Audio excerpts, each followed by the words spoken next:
জাফিরের phone দিলি যে join করার মানে করার জন্য মা কইল ওটা পাঠা দিছিল এই ফটো দিছিলি? হ্যাঁ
এটা যেটা নিয়ে আসলাম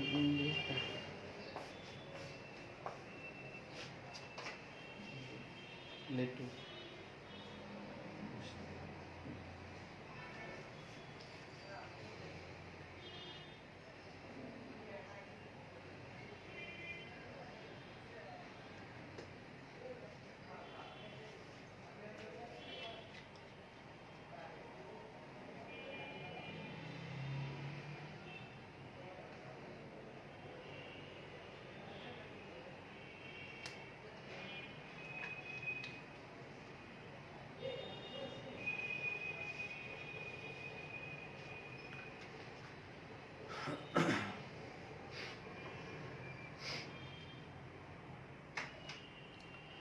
আসসালামু আলাইকুম প্রিয় শিক্ষার্থীবৃন্দ, সবাইকে আজকে তোমরা যারা আমাদের লাইভ ক্লাসে জয়েন করছো আমাদের পক্ষ থেকে আন্তরিক অভিনন্দন।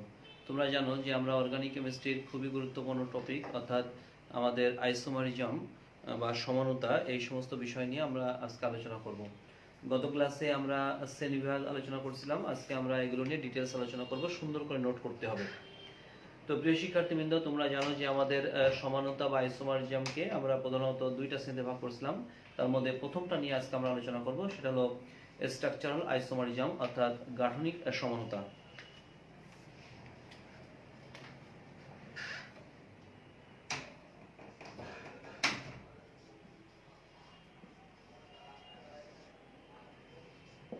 প্রিয় শিক্ষার্থীবৃন্দ, দেখো আমরা আমাদের এই নাম থেকে আমরা কিন্তু ডেফিনেশন দিতে পারবো, শুধু নামগুলো মনে রাখবা।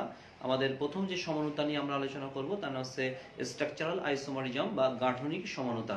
তাহলে আমরা এই নাম থেকে সংজ্ঞা দিতে পারি স্ট্রাকচারের ভিন্নতার কারণে, আবার বলি গঠনের ভিন্নতার কারণে যে সমানতা সৃষ্টি হবে তার নাম হচ্ছে গাঠনিক সমানতা। একটা উদাহরণ দিয়ে বুঝবা। মনে করো C2 H6O, দেখো এটা একটা মলিকুলার ফর্মুলা তথা আণবিক সংকেত। এই আণবিক সংকেতের দুটো গঠন হতে পারে। তো এই গঠনগুলো আমরা বের করার নিয়ম শিখাবো। এখানে আমরা আগে ডেফিনেশন বোঝানোর জন্য লিখতেছি। দেখো, একটা গঠন হতে পারে CH3 CH2OH, আর আরেকটা গঠন হতে পারে CH3O বন্ড CH3। তোমরা বলো, এই যে দুইটা যৌগ লিখছি, এই দুইটা যৌগের মলিকুলার ফর্মুলার দিকে তাকাও। কার্বন আছে দুইটা, হাইড্রোজেন আছে 3 2 5 আর 6টা, অক্সিজেন আছে একটা। আবার এই যৌগটার মধ্যেও কার্বন আছে দুইটা, হাইড্রোজেন 6টা, অক্সিজেন একটা। তাহলে আমি কি বলতে পারি এই দুইটা যৌগের আণবিক সংকেত এক, কিন্তু এই দুইটা যৌগের গঠন আলাদা। তাহলে আমি কি বলতে পারি গঠনের আলাদার কারণ হওয়ার কারণে, গঠনের ভিন্নতার কারণে এরা পরস্পরের সমান হয়েছে। কারণ এই গঠনের ভিন্নতা হওয়ার কারণে এদের ধর্ম কিন্তু ভিন্ন হয়েছে, এই জন্য এরা পরস্পরের সমান বা আইসোমার। আর এই ঘটমান বিষয়টার নাম, এই ধর্মটার নাম হচ্ছে আইসোমারিজম তথা গাঠনিক সমানতা। এই জন্য ডেফিনেশনটা দিয়েছিলাম যে গঠনের পার্থক্যের কারণে যে সমানতা সৃষ্টি হয়। তাহলে ডেফিনেশনটা একটু লেখো। লেখো, গঠনের পার্থক্যের কারণে যে সমানতা সৃষ্টি হয়, সংক্ষেপে নিজে বোঝার জন্য লেখো, গঠনের পার্থক্যের কারণে যে সমানতা সৃষ্টি হয়, গঠনের পার্থক্যের কারণে যে সমানতা সৃষ্টি হয় তাকে গাঠনিক সমানতা বলা হয়। গঠনের পার্থক্যের কারণে যে সমানতা সৃষ্টি হয় তাকে গাঠনিক সমানতা বলা হয়। একটু ফাস্ট লিখতে হবে। তাহলে বলো, এই দুইটা যৌগের আণবিক সংকেত এক কিন্তু গঠন আলাদা, এই জন্য এরা পরস্পর সমাণু বা আইসোমার, আর এই বিষয়টার নাম হচ্ছে গাঠনিক সমানতা। সবাই বুঝতে এই পর্যন্ত? বিজ্ঞানীরা এই গাঠনিক সমানতাকে তোমরা জানো 6টা শ্রেণীতে ভাগ করছে, আমরা এক এক করে আলোচনা করব।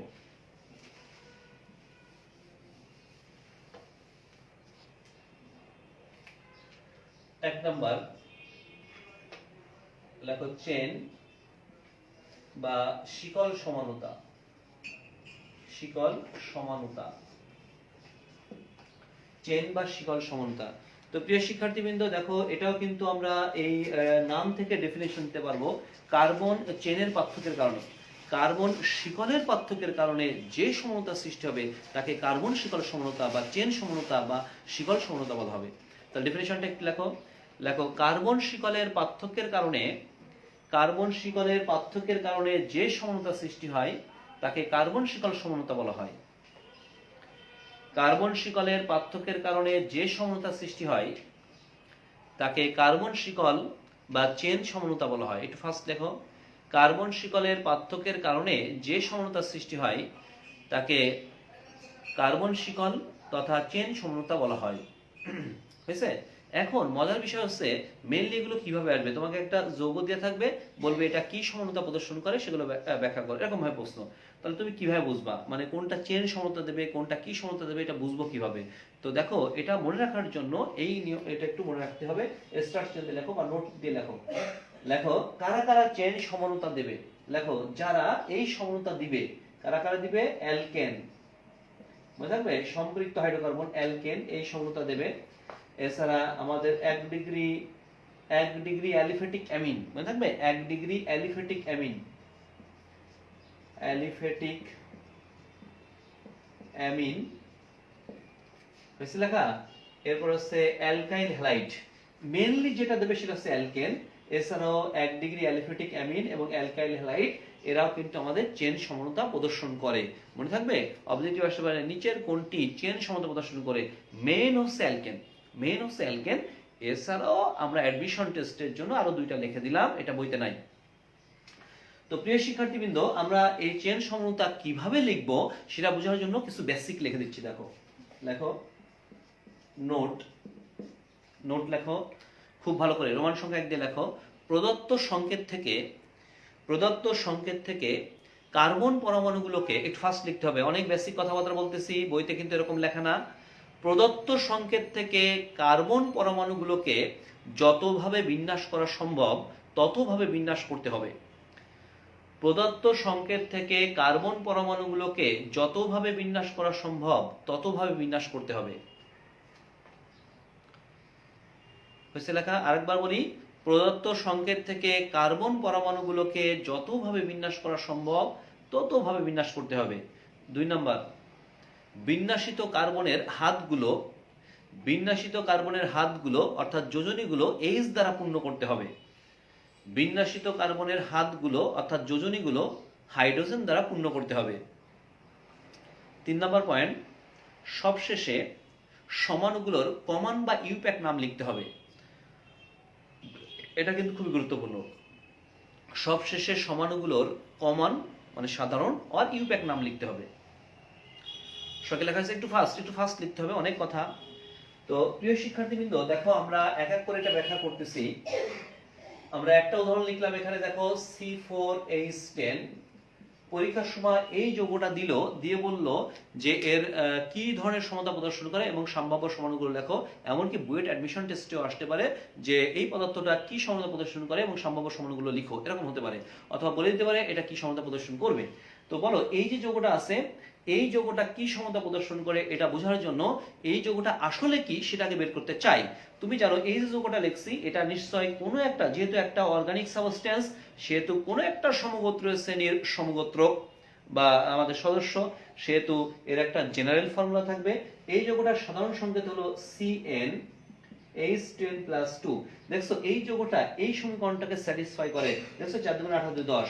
সুতরাং আমরা বলতে পারি এটা একটা saturated hydrocarbon, that is alkane. তাহলে যেহেতু এটা অ্যালকেন আমরা লিখে দিয়েছি অ্যালকেন গুলো কি সমতা দেবে, চেন সমতা দেবে।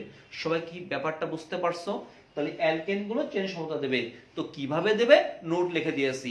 প্রদত্ত সংকেত থেকে কার্বন পরমাণুগুলোকে যতভাবে বিন্যাস করা সম্ভব ততভাবে বিন্যাস করতে হবে।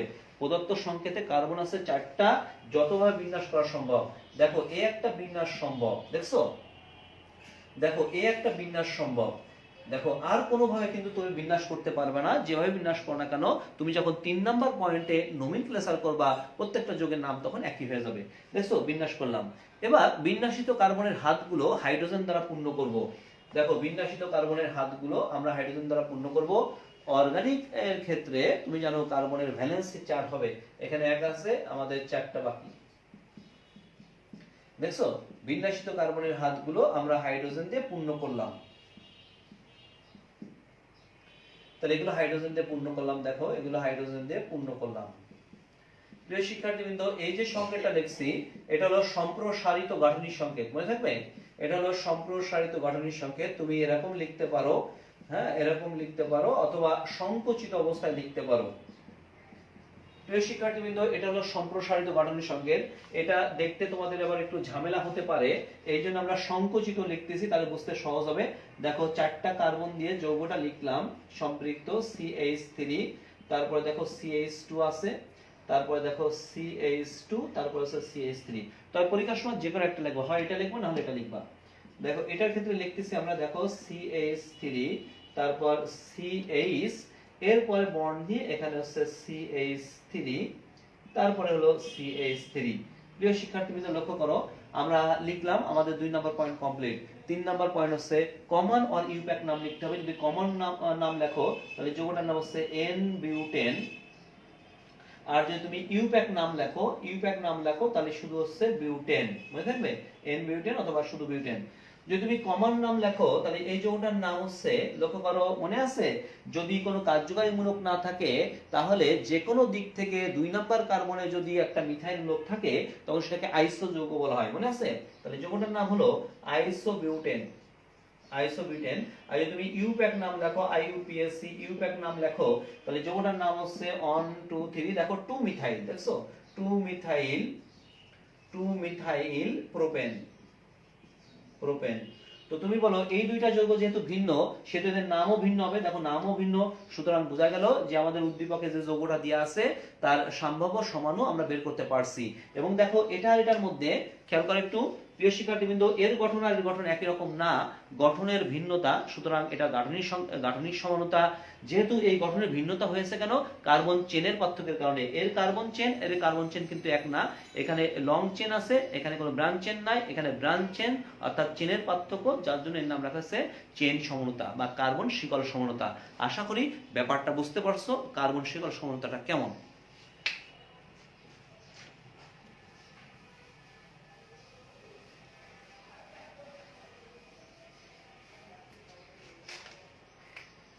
দেখো দ্বিতীয় একটা উদাহরণ আমরা এখানে লিখি, মনে করো C5H12। দেখো এই যৌগটাও CnH2n+2 এই সমীকরণ মেনে চলছে। যদি কোনো যৌগ এই সমীকরণ মেনে চলে তারা হচ্ছে অ্যালকেন, আর অ্যালকেন গুলো চেন সমতা দেখাবে। কিভাবে দেখাবে? প্রদত্ত সংকেত থেকে কার্বন পরমাণুগুলোকে যতভাবে বিন্যাস করা সম্ভব ততভাবে বিন্যাস করতে হবে। তো প্রদত্ত সংকেতে কার্বন আছে 5টা, এই 5টা কার্বনকে আমরা বিন্যাস করলাম। দেখো এই একটা বিন্যাস সম্ভব, দেখে বুঝতেছো N পেন্টেন হবে। দেখো আর একটা বিন্যাস আমরা করলাম, দেখো এই একটা বিন্যাস সম্ভব, দেখে বুঝতেছো আইসো পেন্টেন হবে। দেখো আর একটা বিন্যাস সম্ভব, দেখে বুঝতেছো যে এটা আমাদের নিওপেন্টেন হবে। তো আমরা এখানে বাকি হাতগুলো হাইড্রোজেন দিয়ে পূর্ণ করব। দেখো এখানে এই হাতগুলো হাইড্রোজেন দ্বারা পূর্ণ করতে হবে, একটু আমরা ফার্স্ট লিখতেছি প্রিয় শিক্ষার্থীবৃন্দ, এগুলো লক্ষ্য করো। আমরা এখানে না দেখে সরাসরি লিখি তাহলে বুঝতে সহজ হবে। CH3 CH2 and CH3। এই যৌগটা সাধারণ নাম যদি লেখো তাহলে হচ্ছে এটা হলো পেন্টেন। এই যৌগটা যদি লেখো তাহলে CH3, দেখো CH2 and CH3। যৌগটার নাম হচ্ছে 2 মিথাইল বিউটেন। 2 methyl butane. এরপর যদি এই যৌগটা লেখো CH3 and CH3, যৌগটার নাম 2,2 ডাইমিথাইল প্রোপেন। তো প্রিয় শিক্ষার্থীবৃন্দ, তোমরাই বলো, আমরা যদি নোমেনক্লেচার ঠিক মতো না জানতাম তাহলে এত দ্রুত কি এগুলো তোমরা পড়তে পারতে বলো তো? কারণ এগুলো আবার সমাণু বের করা, নামকরণ করা, কারণ নামকরণ করলেই বুঝতে পারবা যে তোমার সমাণু হয়েছে কিনা। অনেকের ধারণা যে স্যার কয়টা সমাণু হবে এটা বুঝবো কিভাবে, এরকম নির্দিষ্ট কোনো নিয়ম নেই। একমাত্র আলোক সক্রিয় সমানুতা বা এই ধরনের সমানুতার ক্ষেত্রে আমরা বের করতে পারি। তবে এগুলোর ক্ষেত্রে তুমি আগে সমানুগুলো তৈরি করার পর নামকরণ করবা। যদি একই রকম নামকরণ হয় তাহলে যে কোনো একটা বাদ দিবা, কারণ সমানুগুলোর ক্ষেত্রে আলাদা আলাদা নামকরণ করা হবে, অর্থাৎ আলাদা আলাদা যৌগ আলাদা আলাদা নামকরণ, একই নামকরণ হলে বুঝতে হবে সমাণু হয়নি। তো প্রিয় শিক্ষার্থীবৃন্দ, C5H12 এই যৌগটা দেখো আমাদের এখানে তিনটা চেন সমানুতা বা শিকল সমানুতা দিয়েছে।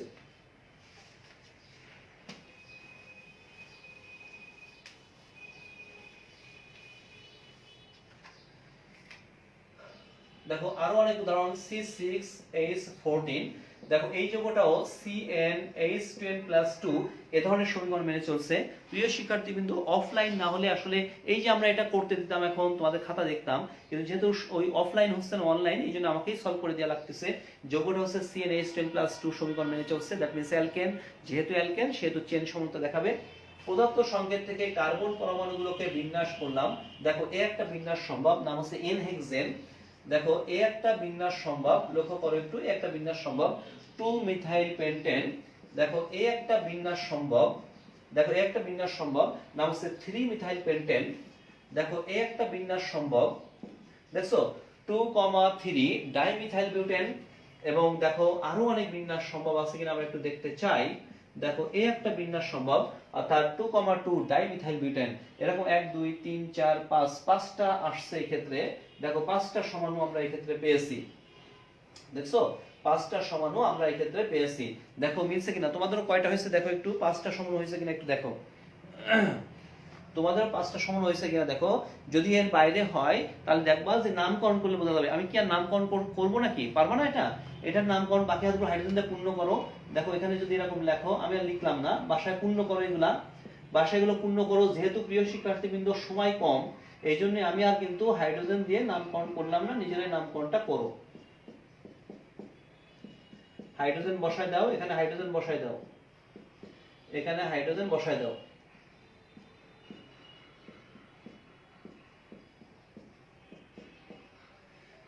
এখানে হাইড্রোজেন বসায় দাও। তাহলে যৌগগুলোর নামকরণ আমি আরেকবার একটু বলি। প্রথমটার নাম হচ্ছে হেক্সেন, পরেরটার নাম হচ্ছে 2 মিথাইল পেন্টেন, পরেরটা হচ্ছে 3 মিথাইল পেন্টেন, তারপরটা হচ্ছে 2,3 ডাইমিথাইল বিউটেন, পরেরটা হচ্ছে 2,2 ডাইমিথাইল বিউটেন। আশা করি প্রিয় শিক্ষার্থীবৃন্দ তোমরা বুঝতে পারছো যৌগটার পাঁচটা সমান হয়েছে। কিন্তু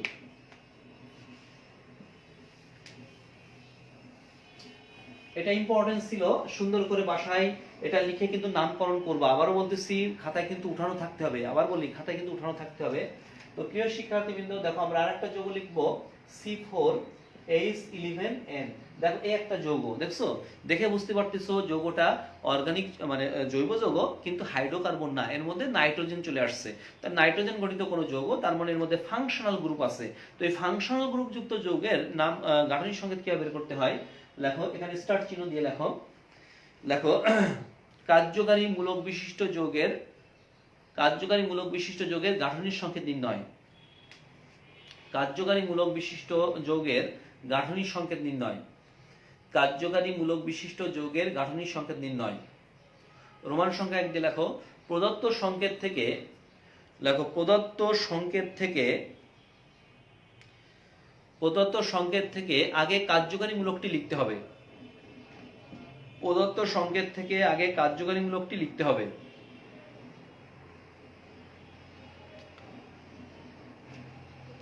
লেখো এরপর কার্যকারী মূলকের সাথে যৌগে বিদ্যমান কার্বন পরমাণুগুলোকে বিন্যাস করতে হবে। 2 নম্বর পয়েন্ট। এরপর কার্যকারী মূলকের সাথে যৌগে বিদ্যমান কার্বন পরমাণুগুলোকে বিন্যাস করতে হবে। কার্বন পরমাণুগুলোকে বিন্যাস করতে হবে। 3 নম্বর পয়েন্ট। বিন্যাসিত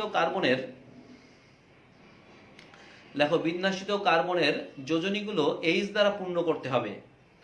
বিন্যাসিত কার্বনের যোজনীগুলো এইচ দ্বারা পূর্ণ করতে হবে। লাস্ট পয়েন্ট, সবশেষে সমাণুগুলোর নাম লিখতে হবে, তোমার ইচ্ছা, তুমি কমার নাম লিখতে পারো আর ইউপ্যাক নাম লিখতে পারো, তোমার ইচ্ছা। তবে যে সমাণুর একটা সমাণু যেভাবে নামকরণ করবা সমস্ত সমাণু কিন্তু সেইভাবে নামকরণ করতে হবে। সবাই বুঝতে পর্যন্ত? তো প্রিয় শিক্ষার্থীবৃন্দ, দেখে বুঝতে পারতেছো যেটা হাইড্রোকার্বন না, এর মধ্যে নাইট্রোজেন আছে, ভিন্ন অ্যাটম আছে, তাহলে বুঝতে হবে যে এটা অবশ্যই একটা কার্যকারী মূলক। তার নাইট্রোজেন আর হাইড্রোজেন দিয়ে কার্যকারী মূলকটার নাম হচ্ছে অ্যামিনো মূলক, তোমাদের মনে আছে? তাহলে বলো প্রদত্ত সংকেত থেকে, খেয়াল করো, প্রদত্ত সংকেত থেকে আগে কার্যকারী মূলক ফাইন্ড আউট করতে হবে। তা নাইট্রোজেন দ্বারা গঠিত আমাদের কার্যকারী মূলকটা হচ্ছে NH2, তাহলে প্রদত্ত সংকেত থেকে আগে কার্যকারী মূলক তৈরি করলাম। এরপর এই কার্যকারী মূলকের সাথে আমাদের যৌগে বিদ্যমান পরমাণুগুলো অর্থাৎ কার্বন পরমাণুগুলো বিন্যাস করতে হবে। যৌগ কার্বন আছে 4টা, দেখো বিন্যাস করলাম, দেখো এই একটা বিন্যাস সম্ভব হলো, দেখছো এই একটা বিন্যাস সম্ভব হলো। দেখো আরো অনেক বিন্যাস হতে পারে, লক্ষ্য করো NH2 থাকলো, এখানে আমরা আরেকটা বিন্যাস একটু দেখালাম, দেখো এই একটা বিন্যাস সম্ভব হলো, দেখছো এই একটা বিন্যাস সম্ভব হলো।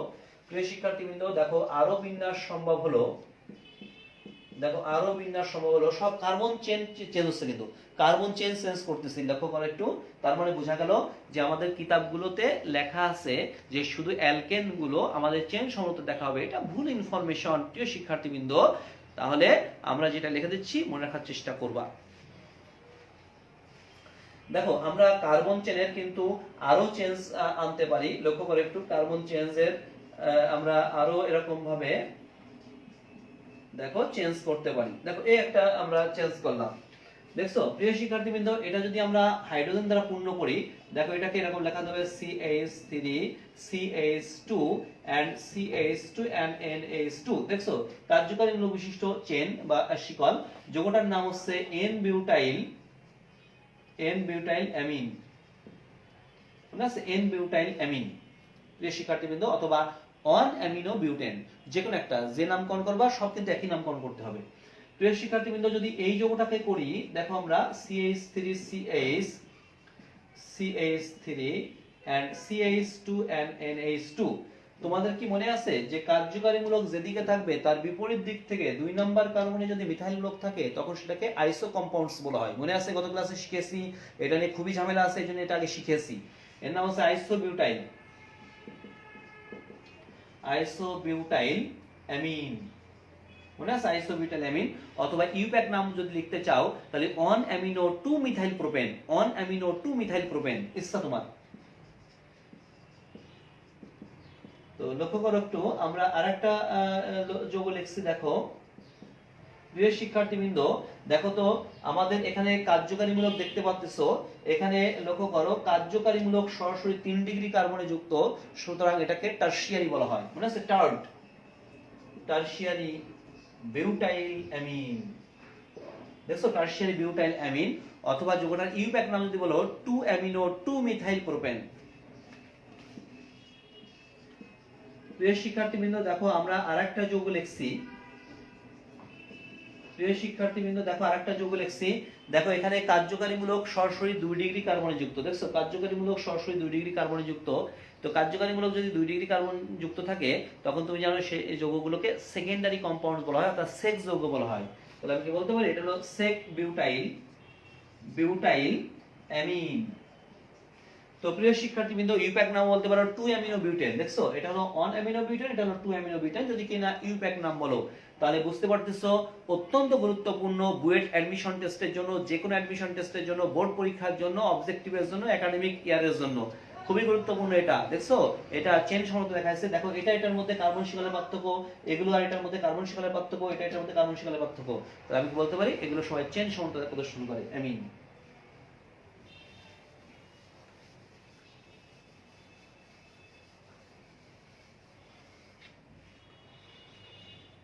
তাহলে বাড়ির কাজ থাকবে প্রিয় শিক্ষার্থীবৃন্দ C4H9Cl অবশ্যই পারবা। এই যে যৌগটা কিন্তু অ্যালকাইল হ্যালাইড। তাহলে যদি তুমি অ্যামিনের ক্ষেত্রে পারো তাহলে অবশ্যই অ্যালকাইল হ্যালাইডের ক্ষেত্রে পারবা। এটা তো দেখেই বলে দেওয়া যাবে, এন বিউটাইল ক্লোরাইড তৈরি হবে, আইসোবিউটাইল ক্লোরাইড তৈরি হবে, টারশিয়ারি বিউটাইল ক্লোরাইড তৈরি হবে, সেকেন্ডারি বিউটাইল ক্লোরাইড তৈরি হবে। তার মানে তোমার মাথার মধ্যে এখন সেট আপ হয়ে গেছে চেন সমানতা কেমন, দেখেই বলতে পারবে এটা চেন সমানতা হবে এবং কতগুলো সমানতা হবে দেখে বলে দেওয়া যাবে। বুঝা গেছে? তো এই জন্য প্রিয় শিক্ষার্থীবৃন্দ, অনেকে এটা অবহেলা করে, অনেকে বলে ও তো বইতে আছে ডেফিনেশন ক্লাসে একটা উদাহরণ হয়ে গেল, বাট আমরা তো ওরকম কিন্তু পড়ালাম না। বুঝতে পারতেছো? কম্পেয়ার করতে পারবা। তো যাই হোক, এগুলো ছিল আমাদের চেন সমানতা, যেটা আলোচনা করতে টোটাল আমাদের আধা ঘন্টা লাগলো প্রিয় শিক্ষার্থীবৃন্দ। এবার চিন্তা করে দেখো, অবশ্য হালকা পরে ঝাপসা পড়াতে পারতাম, কিন্তু তোমরা কিন্তু ধরতেও পারতে না। বুঝা গেছে? ডেফিনেশন খুব চমৎকার করে ডেফিনেশন মুখস্থ বলতাম, ধরতে পারতে না কিন্তু। যাই হোক প্রিয় শিক্ষার্থীবৃন্দ, পরবর্তী টপিকটার নাম হচ্ছে আমাদের পজিশনাল আইসোমারিজম, অর্থাৎ অবস্থান সমানতা। অবস্থান সমানতা। তো দেখো, তোমাদের বলছিলাম যে এগুলো মনে রাখার নিয়মটা হলো জাস্ট নামটা মনে রাখো, নাম থেকে ডেফিনেশন দিতে পারবো। দেখো তো বলা আছে পজিশনাল আইসোমারিজম, অর্থাৎ পজিশনের কারণে যে সমতা সৃষ্টি হবে। কার পজিশন? ফাংশনাল গ্রুপ, অর্থাৎ কার্যকারীমূলকের অবস্থানের পার্থক্যের কারণে যে সমতা সৃষ্টি হবে তার নাম হচ্ছে পজিশনাল আইসোমারিজম। আবার বলি, অবস্থান সমতা। কার্যকারীমূলকের অবস্থানের পার্থক্যের কারণে যে সমতা সৃষ্টি হবে তার নাম হচ্ছে অবস্থান সমতা। কার্যকারীমূলক কেমন? যেমন তুমি জানো যে দ্বিবন্ধন অথবা ত্রিবন্ধন অথবা অ্যালকোহলীয় ওএইচ মূলক, অ্যামিনোমূলক, কিটোনমূলক, তারপর হচ্ছে ওএইচ মূলক, এগুলো কিন্তু সব আমাদের কার্যকারীমূলক। এই কার্যকারীমূলক তার জায়গা চেঞ্জ করবে। মনে করো দ্বিবন্ধনের কথা বলি, দ্বিবন্ধন একবার প্রান্তে রাখবা, এবার দ্বিবন্ধনটা ভিতরের দিকে নিয়ে আসবা, তাহলে দ্বিবন্ধনটা তার জায়গা চেঞ্জ করলো। এর ফলে এই কার্যকারীমূলকের অবস্থানের ভিন্নতার কারণে যে সমতা সৃষ্টি হলো তার নাম হচ্ছে আমাদের অবস্থান সমতা। আশা করি ব্যাপারটা বুঝতে পারছো। তাহলে ডেফিনিশনটা লেখো কার্যকারীমূলকের অবস্থানের পার্থক্যের কারণে, কারণে যে সমতা সৃষ্টি হয় তাকে অবস্থান সমতা বলা। একটু দ্রুত লেখো, আর একটু কমেন্টস করো কোথাও না দেখা গেলে, কারণ এখানে আজকে কিন্তু আমার একা ক্লাস নিয়ে লাগতেছে, এখানে ডিভাইস কিন্তু একটা। কোথাও সমস্যা আছে কিনা, দেখতে কোনো অসুবিধা কিনা দেখো। দেখতে যদি অসুবিধা হয় তাহলে বলবা।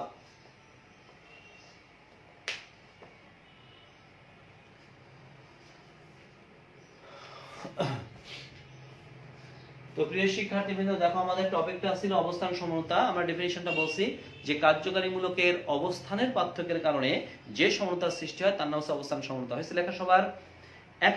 এখন আমাদের মনে রাখতে হবে যে কারা কারা এরকম অবস্থান সমতা প্রদর্শন করে, এটা মনে রাখতে হবে।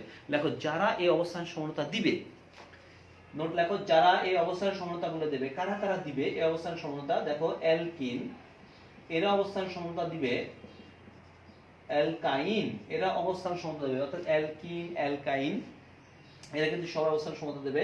অ্যামিন, মনে থাকবে, অ্যামিন এবং প্রাইমারি অ্যামিন, কিন্তু বুঝছো?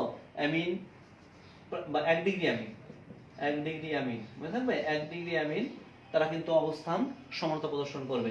এছাড়া অ্যালকাইল হ্যালাইড এরা অবস্থান সমতা প্রদর্শন করবে, মনে থাকবে। অ্যালকোহল এরা কিন্তু অবস্থান সমতা প্রদর্শন করবে। এছাড়া কিটোন এরা কিন্তু অবস্থান সমতা প্রদর্শন করবে, মনে থাকবে। অ্যালকোহল, কিটোন এরা অবস্থান সমতা প্রদর্শন করবে, মানে যার জায়গা চেঞ্জ করা যাবে। এবার দেখো, দ্বি বা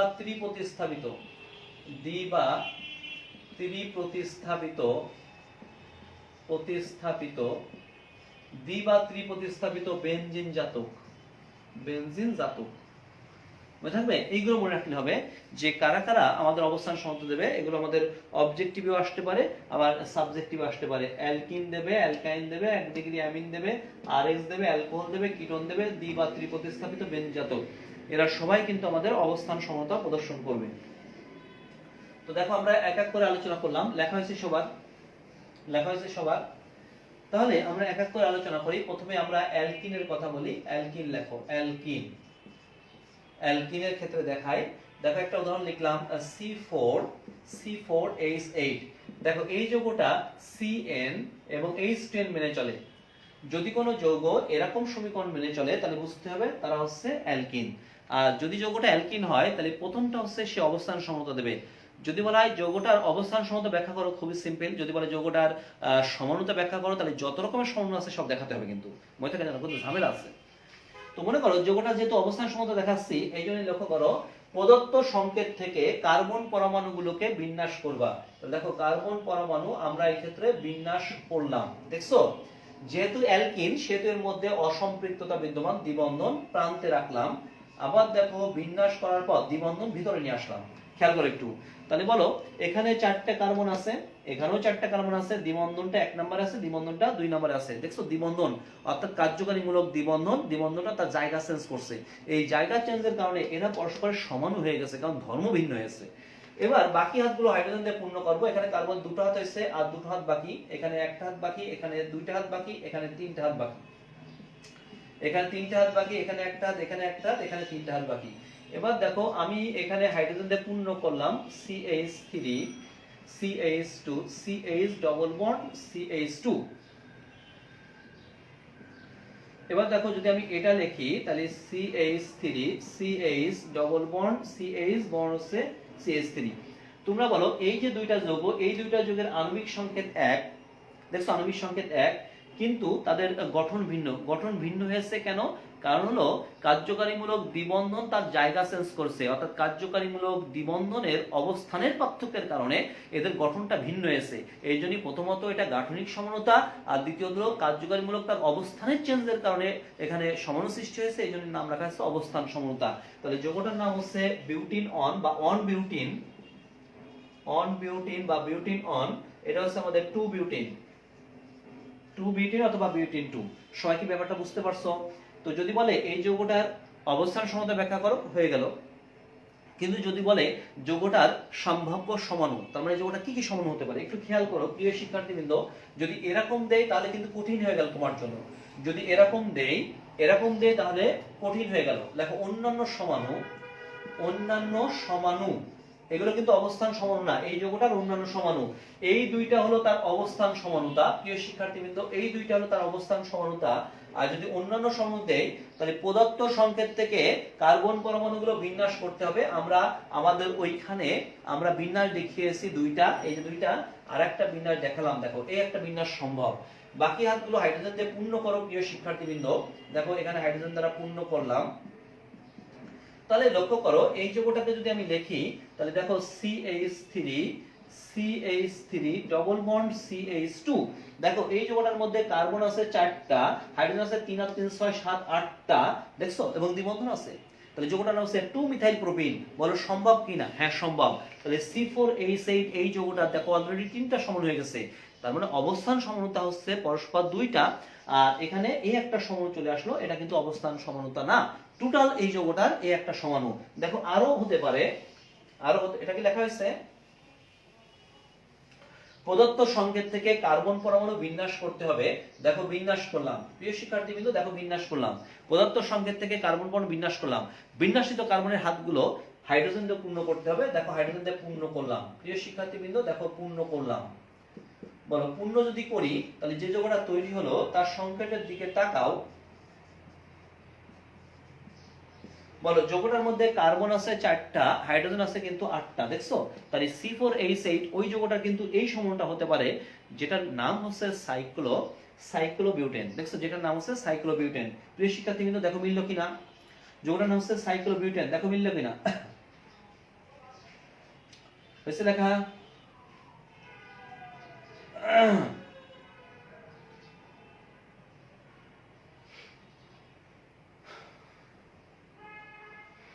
দেখি আরেকটা করা যায় কিনা, দেখি, আমি জানি না, দেখতে হবে। দেখছো এটা হয় কিনা?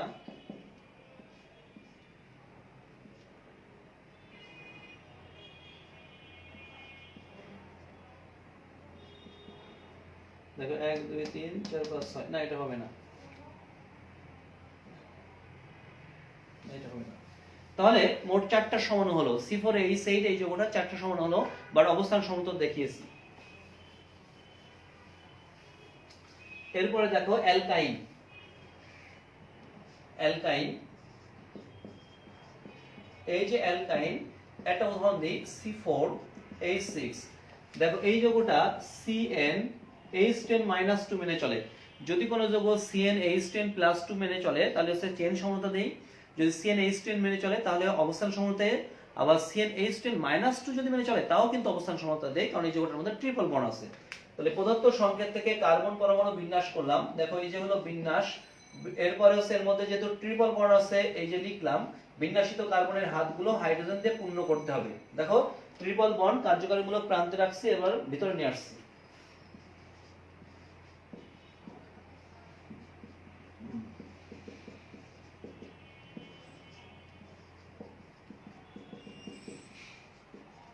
তো বলো এই যৌগটার নাম হচ্ছে বিউটাইন অন, এটা হলো বিউটাইন 2, বিউটাইন অন, এটা হচ্ছে বিউটাইন 2।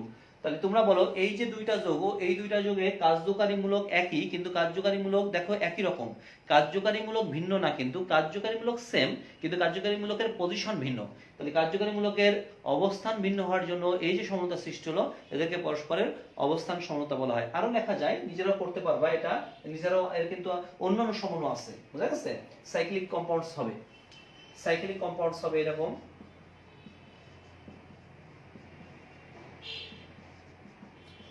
দেখছো সাইক্লিক কম্পাউন্ডস নাম কি মনে আছে তো? সাইক্লোবিউটিন, সাইক্লোবিউটিন।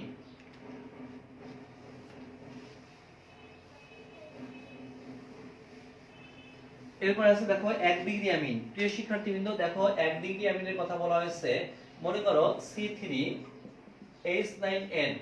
প্রিয় শিক্ষার্থীবৃন্দ দেখো 1 ডিগ্রি অ্যামিনের কথা বলা হয়েছে, তাহলে তুমি বলো এই যে যৌগটা লিখছি, এই যৌগটা কিন্তু শুধু হাইড্রোকার্বন না, নাইট্রোজেন আছে, সুতরাং এর মধ্যে কার্যকারীমূলক আছে।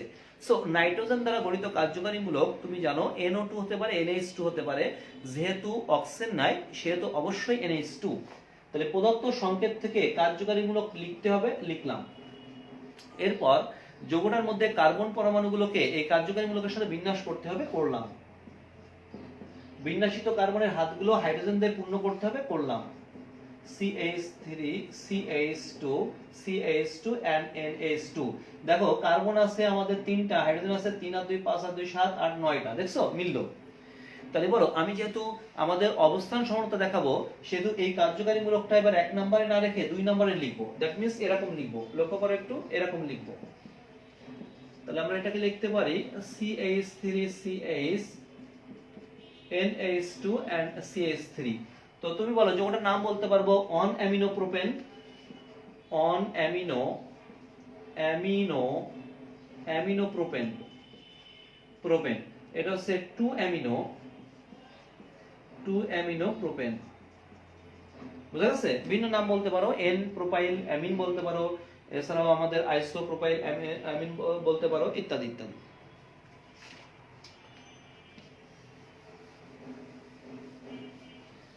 সিমিলারলি যদি Rx এর কথা বলো, মনে করো আমরা এখানে লিখলাম C4H9Br। দেখছো এই যৌগটা হতে পারে, এই যৌগটা দেখো আমাদের CnH10+1, দেখছো X, এই যৌগটা মেনে চলে, তার মানে 1 ডিগ্রি Rx বা অ্যালকাইল হ্যালাইড। সুতরাং এর সম্ভাব্য সমাণু, মনে করো যদি আমরা অবস্থান সমাণু দেখা, এটা হবে, এছাড়াও অবস্থান সমাণু এটা হতে পারে। দেখছো এটার নাম কি? অন ব্রোমোবিউটেন, এটা হচ্ছে 2 ব্রোমোবিউটেন। দেখো কার্যকারীমূলক অথবা পরমাণু তার অবস্থান চেঞ্জ করছে, আমি আর লিখলাম না।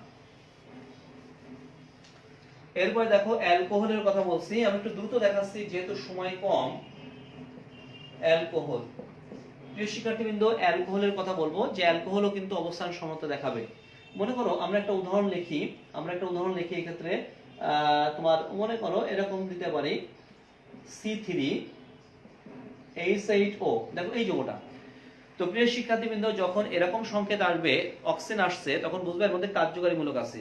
তো সেই কার্যকারীমূলক অক্সিজেন যুক্ত কার্যকারীমূলক অ্যালডিহাইড হতে পারে, কিটোন হতে পারে, ইথার হতে পারে, অ্যালকোহল হতে পারে, কোনটা হবে আসলে?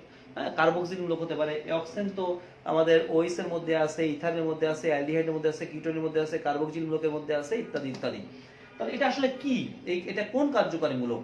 তো প্রিয় শিক্ষার্থীবৃন্দ দেখো এই যৌগটা CnH10+2O এই সমীকরণ মেনে চলে। যদি কোনো যৌগ এরকম সমীকরণ মেনে চলে, বুঝতে হবে এর মধ্যে কার্যকারীমূলক হচ্ছে অ্যালকোহল এবং ইথার। যদি কোনো যৌগ এই সমীকরণটাকে স্যাটিসফাই করে, বুঝতে হবে সেই যৌগটার মধ্যে কার্যকারীমূলক অ্যালকোহল হতে পারে, ইথার হতে পারে। তো তুমি বলো এখানে আমরা আমাদের অবস্থান সমতা কারা দেখাবে, ইথার দেখাবে নাকি অ্যালকোহল দেখাবে? অবশ্যই অ্যালকোহল দেখাবে, বলেই দিয়েছি অ্যালকোহলটা শুধুমাত্র অবস্থান সমতা দেখায়, নট ইথার। তাহলে যদিও এই যৌগটার মধ্যে দুই রকমের কার্যকারীমূলক হতে পারে, অ্যালকোহল এবং ইথার দুটোই কার্যকারীমূলক হতে পারে, কিন্তু যেহেতু ফিক্সড করে দিয়েছে যে এর অবস্থান সমতা দেখাও, সেহেতু ইথার লেখা যাবে না। যদি বলতো এই যৌগটা সম্ভাব্য সমাণু দেখাও, তাহলে পৃথিবীতে যত রকমের সমাণু হবে সব লেখা লাগবে। বুঝতে পারতেছো ভয়ঙ্কর জৈব রসায়ন। তো প্রিয় শিক্ষার্থীবৃন্দ, আমরা এই প্রদত্ত সংকেত থেকে আমাদের বলে দিয়েছে অবস্থান সমতা। এই জন্য প্রদত্ত সংকেত যেহেতু এই সমীকরণটাকে স্যাটিসফাই করলো, সেহেতু এর মধ্যে ইথার এবং ওএইচ দুটোই হতে পারে, বাট ওএইচ মূলকটা আমাদের অবস্থান সমতা দেখাবে। এই প্রদত্ত সংকেত থেকে আগে কার্যকারী মূলকটা লিখে নিলাম। বুঝছো ব্যাপারটা? লেখছো এখানে কি লেখছো? এই ধরনের সমীকরণ হলে কার্যকারীমূলক ওএইচ অথবা ইথার। লেখছো এই ধরনের সমীকরণ হলে কার্যকারীমূলক ওএইচ বা ইথার। সংক্ষেপে মুখ নিঃসৃত বাণীগুলো লিখে রাখতে হবে, কিন্তু এগুলো পরীক্ষার রাত্রে কিন্তু খুবই পীড়া দেবে তোমাকে, এই জন্য আমরা বলছি এই বাণীগুলো লিখে নিবা। দেখো এই সমীকরণ হলে, এ ধরনের সমীকরণ হলে কার্যকারীমূলক ওএইচ অথবা ইথার। বুঝা গেছে? দেখো অবস্থান সমতা হওয়ার জন্য শুধুমাত্র ওএইচ প্রদর্শন করবে। দেখো যেহেতু অবস্থান সমতা, এই জন্য ওএইচ প্রদর্শন করবে। এবার আসো এই কার্যকারীমূলকের সাথে আমাদের প্রদত্ত সংকেতের কার্বন পরমাণুগুলো বিন্যাস করলাম। বিন্যাসিত কার্বনের হাতগুলো হাইড্রোজেন দ্বারা পূর্ণ করলাম। তাহলে দেখো এটাকে এরকম লিখতে পারি আমরা CH3 CH2 and CH2OH। দেখছো নাম কি? এটা প্রোপানল। দেখছো প্রোপানল অন, যৌগটার নাম কি? Propanol on. এই যৌগটা কি সমাণু? না, একটা পদার্থ সমাণু না, পৃথিবীতে কেউ নাই, আমি একা। আমি কি সমাণু? না। যখন আরেকজন কেউ থাকবে তখন পরস্পরের সমাণু। বুঝা গেছে? আরেকজন মানুষ থাকলে পরস্পরের সমাণু, একা কখনো সমাণু হতে পারে না। এটা সমাণু না। যখন আমি এর নিকটে এটা নিয়ে আসবো তখন পরস্পরের সমাণু। ব্যাপারটা কি বুঝছো? তাহলে সমাণু তৈরি করার জন্য আরেকটা তৈরি করতে হবে। সেটা কিভাবে তৈরি করব? কার্যকারীমূলক জাস্ট জায়গা চেঞ্জ করবে। কার্যকারীমূলক ওএইচ 1 নম্বর পজিশনে আছে, এটাকে 2 নম্বর পজিশন নিয়ে আসবো। বাকি হাতগুলো হাইড্রোজেন দ্বারা পূর্ণ করলাম। তো দেখো CH3 CH and OH bond CH3। দেখছো 1 2 3 2 নাম্বার কার্বনে OH মূলক চলে আসছে, অর্থাৎ OH মূলক এখানে 1 নম্বরে ছিল, এই যে 1 নম্বরে ছিল, আর এখানে কিন্তু আমাদের 2 নম্বরে আসছে। দেখছো? সুতরাং আমরা বলতে পারি এটা হলো প্রোপানল 2। তো তুমি বলো এই দুইটা যৌগ দেখতে একই রকম না, সুতরাং তার নামকরণও কিন্তু আলাদা হবে। দেখছো? তাহলে এই দুইটা যৌগের নামকরণ আলাদা হয়েছে, সুতরাং এরা পরস্পরের সমাণু বিধায় নামকরণ আলাদা হয়েছে, তার মানে সমাণুটা সঠিক বলে বিবেচিত হলো। তো প্রিয় শিক্ষার্থীবৃন্দ, তোমরা কি তাহলে সমাণুগুলো বুঝতে পারতেছো? এর কিন্তু আরো সমাণু হয়, ইথার হতে পারে, কিন্তু আমরা লিখলাম না যেহেতু অবস্থান সমতা দেখাচ্ছে, এই জন্য ওগুলো এখন আলোচনা করলে তোমার ব্রেনের মধ্যে কমপ্লেক্স তৈরি হবে। আমরা চাই না যে তোমার ব্রেনটা কমপ্লেক্স হয়ে যায়।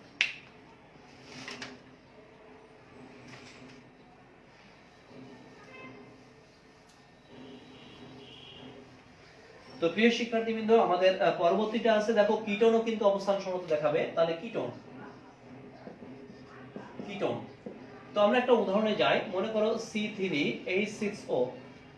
তো প্রিয় শিক্ষার্থীবৃন্দ, যদি কোনো যৌগ আমাদের এই যে C3H6O এরকম মানে অক্সিজেন আছে, দ্যাট মিন্স হাইড্রোকার্বন না, জৈব যৌগ বাট হাইড্রোকার্বন না, তাহলে বুঝতেই হলো যে এর মধ্যে কার্যকারীমূলক আছে। বাট কার্যকারীমূলক অক্সিজেন যুক্ত তো অনেক কার্যকারীমূলক হতে পারে। কেবল দেখাইছে OH মূলক হতে পারে, ইথার হতে পারে, অ্যালডিহাইড হতে পারে, কিটোন হতে পারে, কার্বক্সিল মূলক হতে পারে, ইত্যাদি, এস্টার ইত্যাদি হতে পারে।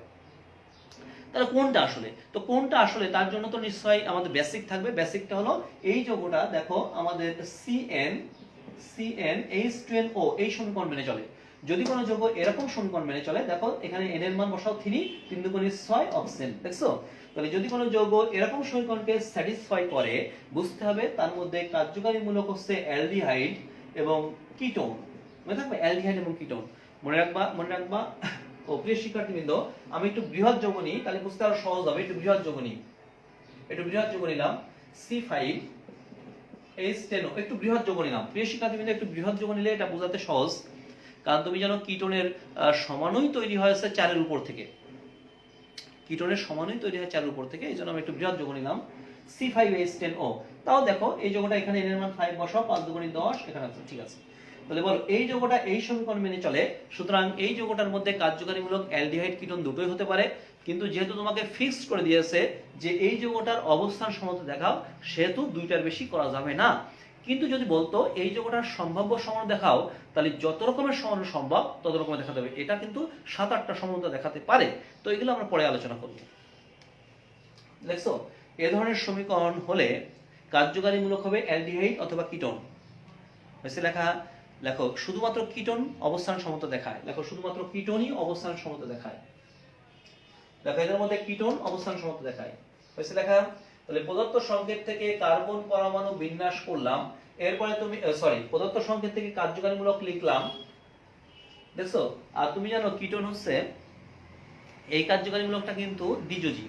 তা তোমরা বলো দ্বিযোজী কার্যকারীমূলক মানে যার যোজনী 2 বা দ্বিযোজী ফাংশনাল গ্রুপ, এটা কিন্তু প্রান্তে থাকে না, এটা মাঝখানের দিকে থাকতে হয়। এই যে দেখো মাঝখানে আসছে, প্রান্তে থাকবে না। প্রান্তে থাকছে যাদের ভ্যালেন্সি অ্যালডিহাইড মূলক, অ্যালকোহলীয় মূলক। দেখো ইথার মাঝখানে থাকে। হয়েছে লেখা? লিখলাম। বাকি হাতগুলো হাইড্রোজেন দ্বারা পূর্ণ করলাম। তাহলে দেখো যৌগটা লিখলাম হাইড্রোজেন দ্বারা CH3 CH2 CO and CH3। দেখো এখনো সমান হয়নি, আরেকটা তৈরি করতে হবে। এবার এই কার্যকারীমূলকটা দেখো একটু প্রান্তে ছিল, একটু ভিতরের দিকে নিয়ে আসলাম।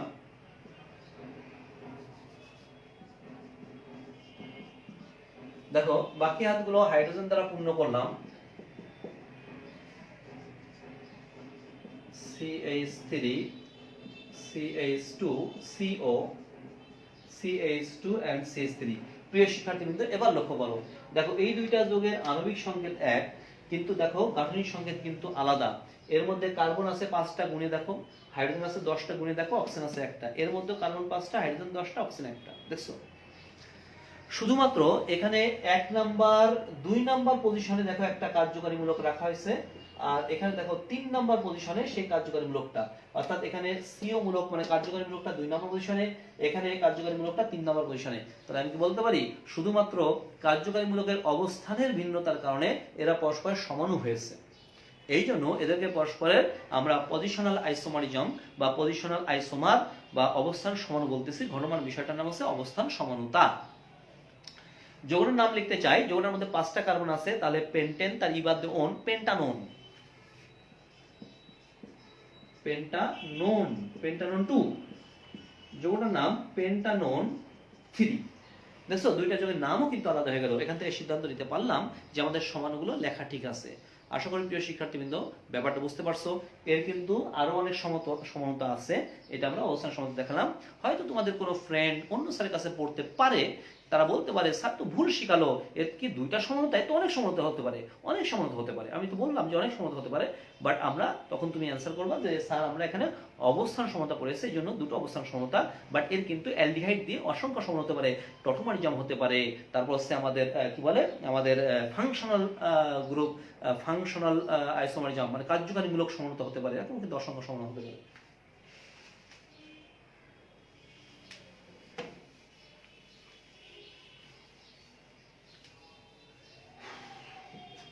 প্রিয় শিক্ষার্থীবৃন্দ, এরপরে আমরা আরো লিখে দিয়েছি দ্বি অথবা ত্রি প্রতিস্থাপিত বেনজিনজাত। একটু খেয়াল করো, লক্ষ্য করো C6H6 দ্যাট ইজ অ্যারোমেটিক হাইড্রোকার্বনের সবচেয়ে গুরুত্বপূর্ণ এবং বহুল ব্যবহৃত সদস্য বেনজিন। এখান থেকে আমাদের 2টা হাইড্রোজেন প্রতিস্থাপিত হলো, আর সেখানে মনে করো আমাদের দুইটা ভিন্ন গ্রুপ এসে যোগদান করলো। তাহলে উৎপন্ন হবে C6H4Z2। তাহলে আমি কি বলতে পারি এখানে বেনজিনের 2টা হাইড্রোজেন প্রতিস্থাপিত হয়ে এখানে প্রতিস্থাপক যুক্ত হয়েছে, তাহলে এটাকে দ্বিপ্রতিস্থাপিত বেনজিন জাতক বলা হয়। এটা হলো দ্বিপ্রতিস্থাপিত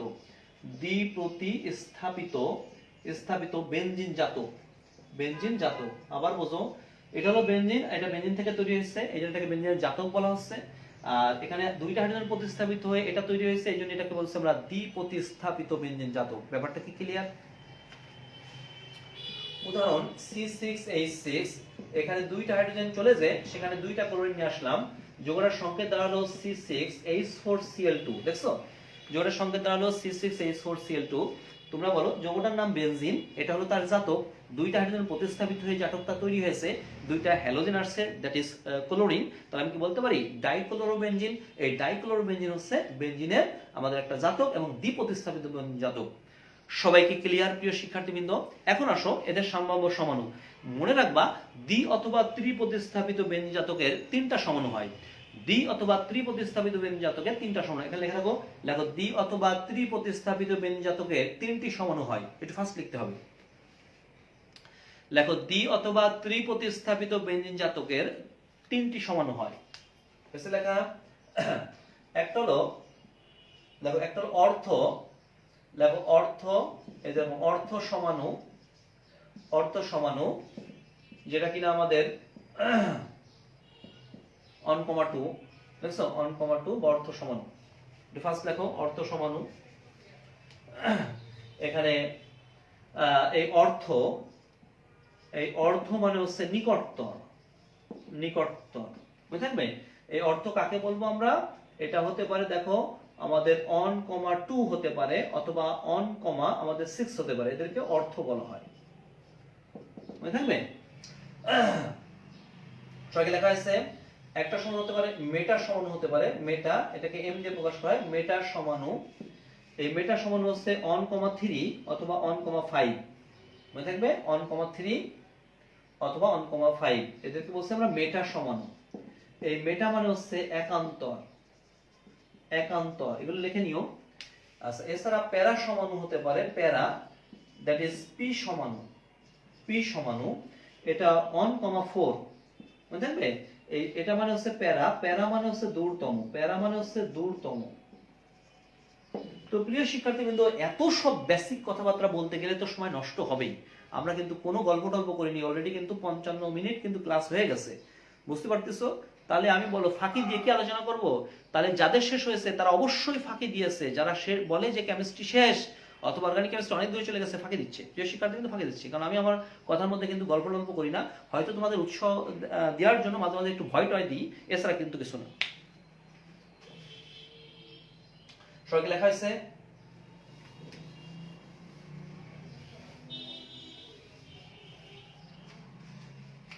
তো প্রিয় শিক্ষার্থীবৃন্দ একটু খেয়াল করো, এবার একটু লক্ষ্য করো একটু। বেনজিন তোমরা জানো এটা যদি 1 ডিগ্রি কার্বন হয় 2, 3, 4, 5, 6 ক্লকওয়াইজ ঘুরলাম, দেখো 1 এর সাপেক্ষে 2 নাম্বার অথবা 6 নাম্বার, এটাকে বলছে আমরা অর্থ পজিশন, মনে থাকবে।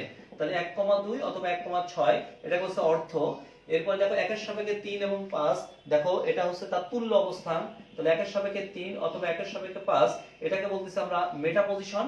আর 1 এর সাপেক্ষে সবচেয়ে দূরের কার্বন হচ্ছে 4 নাম্বার কার্বন, এটাকে বলছে প্যারা পজিশন। আশা করি অর্থ, মেটা এবং প্যারা কি বুঝতে পারছো। তো লক্ষ্য করো আমাদের যৌগটা ছিল C6H4Cl2, দেখছো ডাইক্লোরোবেনজিন। এই যৌগটার তিনটা সমাণু হবে বলেই দিয়েছি, তার তিনটা সমাণু আমরা লিখবো, অর্থাৎ তিনটা বেনজিন স্ট্রাকচার তুমি আগে লিখে নাও, তিনটা বেনজিন স্ট্রাকচার আগে লিখে নাও প্রিয় শিক্ষার্থীবৃন্দ। দেখো এখানে ক্লোরিন আছে দুইটা, একটা ক্লোরিন একটা ক্লোরিন, তাহলে যৌগটার নাম হচ্ছে অর্থ। দেখো এটা এটার সাপেক্ষে এটা অর্থ পজিশন, তাহলে হচ্ছে অর্থ, অর্থ। ক্লোরিন আছে দুইটা, ডাইক্লোরো, অর্থ ডাইক্লোরোবেনজিন, অর্থ ডাইক্লোরোবেনজিন, অথবা ইউপ্যাক নাম যদি দেখো এটা 1 এটা 2, 1,2 ডাইক্লোরোবেনজিন, 1,2 ডাইক্লোরোবেনজিন। তো দেখো আরেকটা হতে পারে এখানে ক্লোরিন, এই এখানে ক্লোরিন থাকতে পারে, এটা একটা অবস্থান, দেখছো এর অবস্থান যা এর অবস্থান কিন্তু এক না, অবস্থান ভিন্ন হচ্ছে। তাহলে বলো এটার সাপেক্ষে এটা যদি 1 হয় তাহলে এটা কিন্তু 3, এটার সাপেক্ষে এটা মেটা পজিশন, তাহলে আমি কি লিখতে পারি মেটা, মেটা ডাইক্লোরো, ডাইক্লোরো, ডাইক্লোরোবেনজিন, মেটা ডাইক্লোরোবেনজিন, অথবা সংখ্যা লিখতে পারি মেটা ডাইক্লোরোবেনজিন, মনে থাকবে। এরকম এম দিয়ে প্রকাশ করা যেতে পারে, মনে থাকবে এম দিয়ে প্রকাশ করা যেতে পারে। অথবা ইউপ্যাক নাম যদি লেখো তাহলে 1 এর সাপেক্ষে 3 নাম্বার, তাহলে 1, 3 ডাইক্লোরোবেনজিন। আচ্ছা আরেকটা সমাণু বিন্যাস কি হতে পারে, দেখো এখানে ক্লোরিন থাকতে পারে, তাহলে এটা 1 নাম্বার, এটা কিন্তু 4 নাম্বার কার্বন ক্লকওয়াইজ ঘুরলে, তাহলে 1 এর সাপেক্ষে 4, এটাকে বলে প্যারা পজিশন, তাহলে আমরা লিখতে পারি প্যারা, অথবা আমরা বলতেছি পি দিয়ে লেখা যেতে পারে। তাহলে প্যারা দুইটা ক্লোরিন আছে ডাইক্লোরো, ডাইক্লোরো বেনজিন, বেনজিন। অথবা ইউপ্যাক নাম লিখতে পারো, এটা 1 নাম্বার এটা 4 নাম্বার পার্শ্ব গ্রুপ, 1, 4 ডাইক্লোরোবেনজিন। প্রিয় শিক্ষার্থীবৃন্দ, ব্যাপারটা কি বুঝাতে পারছি? তুমি কিন্তু আর কোনোভাবে ঘোরাতে পারবা না, আর কোনোভাবে বিন্যাস করতে পারবা না। হ্যাঁ, তোমার প্রশ্ন হতে পারে স্যার আরো তো বিন্যাস সম্ভব। দেখো সম্ভব কিনা। এখানে ক্লোরিন লিখে একটা ক্লোরিন এই কার্বনে দিলাম। দেখো একটা ক্লোরিন যদি এখানে দিই, তাহলে বলতে পারো যদি নামকরণ করো, তাহলে এটার সাপেক্ষে এটা কিন্তু মেটা পজিশন, তাহলে মেটা ডাইক্লোরোবেনজিন। তাহলে দেখো তো আছে কিনা, এই যে লেখা হয়ে গেছে। এটাও যায়, এটাও তাই, এটাও যায়, এটাও তাই। তো বলতো স্যার এখানে দেবো না, এখানে দেবো। দেখো তো এটা 1 নাম্বার, এটা 6 নাম্বার, তাহলে কি হবে? অর্থ ডাইক্লোরোবেনজিন। এই যে লেখা হয়েছে অর্থ ডাইক্লোরোবেনজিন। তুমি বলতো স্যার এরকম লিখবো না, এখানে একটা লিখবো, এখানে একটা লিখবো। তো এটার সাপেক্ষে এটা 4 নাম্বার, দেখছো? তাহলে অন 4 ডাইক্লোরোবেনজিন বা প্যারা ডাইক্লোরোবেনজিন, এই যে এটা লেখা হয়েছে। তার মানে তুমি যেভাবেই ঘোরাও না কেন 3 এর বেশি সমাণু হবে না বেনজিন জাতকের ক্ষেত্রে, দ্বি অথবা ত্রি। ব্যাপারটা কি বুঝাতে পারছি?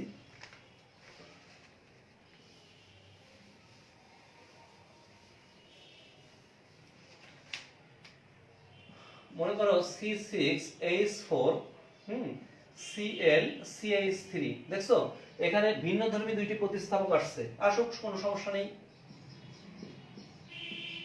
মিথাইল গ্রুপটাকে ফিক্সড রাখলাম, যেহেতু কার্বন আছে হাইড্রোকার্বন অংশ, এইজন্য ক্লোরিনটাকে বারবার চেঞ্জ করব।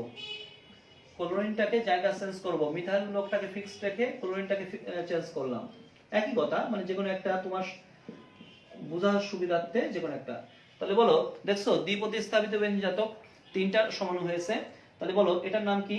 এই যৌগটার নাম হচ্ছে টলুইন। নাম শুনে আসছো? টলুইন মনে আছে? বা মিথাইল বেনজিন বা টলুইন। তাহলে বলো এটার সাপেক্ষে এটা অর্থ পজিশন। তাহলে আমি কি লিখতে পারবো? এটার সাপেক্ষে এটা অর্থ পজিশন, তাহলে এটা হচ্ছে প্রতিস্থাপক। অর্থ দেখো, অর্থ ক্লোরো টলুইন। দেখছো অর্থ ক্লোরো টলুইন বা 2 ক্লোরো টলুইন অথবা অর্থ ক্লোরো টলুইন। তাহলে বলো এটা হচ্ছে মেটা ক্লোরো টলুইন। মেটা ক্লোরো টলুইন হয়েছে। এটা হচ্ছে প্যারা ক্লোরো টলুইন।